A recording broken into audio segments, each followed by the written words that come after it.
Hi, it's me Prince. എല്ലാവർക്കും black W ചാനലിൻ്റെ പുതിയ വീഡിയോയിലേക്ക് സ്വാഗതം. എന്നൊരു വിശേഷം, എല്ലാവർക്കും സുഖമല്ലേ? എല്ലാവരും ഹാപ്പി ആയിട്ടിരിക്കുക. Anything happen life has to go on always positive ആയി.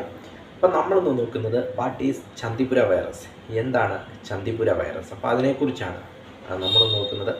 ചന്ദിപുര വൈറസ് അല്ലെങ്കിൽ ചന്ദിപുര വെസിക്കുലോ വൈറസ്, CHPV എന്നും അറിയപ്പെടുന്നു. ചന്ദിപുര വൈറസ് ഇപ്പോൾ ഗുജറാത്തിൽ ചന്ദിപുര വൈറസ് ബാധിച്ച് ഏകദേശം 20ഓളം പേരാണ് ഇവിടെ മരണമടഞ്ഞത്. അപ്പോൾ എന്താണ് ഈ ചന്ദിപുര വൈറസ് എന്നതാണ് നമ്മളിന്ന് നോക്കുന്നത്. ചന്ദിപുര വൈറസ് സാൻഡി ഈച്ചകളിൽ നിന്നും പകരുന്ന ഒരു രോഗമാണ് ചന്ദിപുര വൈറസ് എന്നത്.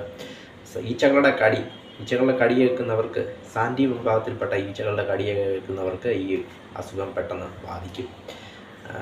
ചന്ദിപുര വൈറസ്, ഇതിന് ചന്ദിപുര വൈറസ് എന്ന് അല്ലെങ്കിൽ ചന്ദിപുര എന്ന പേര് വരുവാനായിട്ടുള്ള കാരണം മഹാരാഷ്ട്രയിലെ ചന്ദിപുര ഗ്രാമത്തിലാണ് ഇത് ആദ്യമായിട്ട് കണ്ടെത്തിയത്. ഈ അസുഖം ആദ്യമായിട്ട് കണ്ടെത്തിയത്, അതുകൊണ്ടാണ് ഇതിനെ ചന്ദിപുര വൈറസ് എന്ന് വിളിക്കുന്നത്.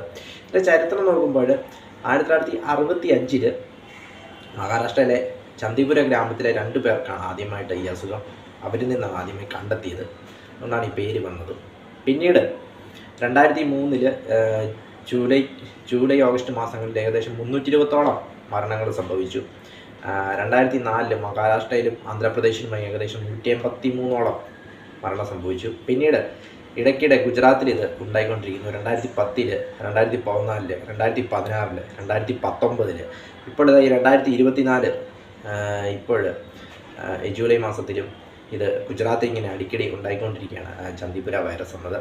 ഈച്ചകൾ പരത്തുന്ന ഒരു രോഗമാണ് ചന്ദിപുര വൈറസ്. സാൻഡി ഈച്ചകളുടെ കടിയേൽക്കുന്നവർക്ക് ഈ അസുഖം പെട്ടെന്ന് തന്നെ ബാധിക്കും ചന്ദിപുര വൈറസ് എന്നത്. വീഡിയോ ഇഷ്ടപ്പെട്ടാൽ ലൈക്ക് ചെയ്യുക, ഷെയർ ചെയ്യുക, കമന്റ് ചെയ്യുക, സബ്സ്ക്രൈബ് ചെയ്യുക. വീണ്ടും പുതിയ വീഡിയോയിൽ കാണാം. അതുവരയ്ക്കും ടേക്ക് കെയർ, ബൈ.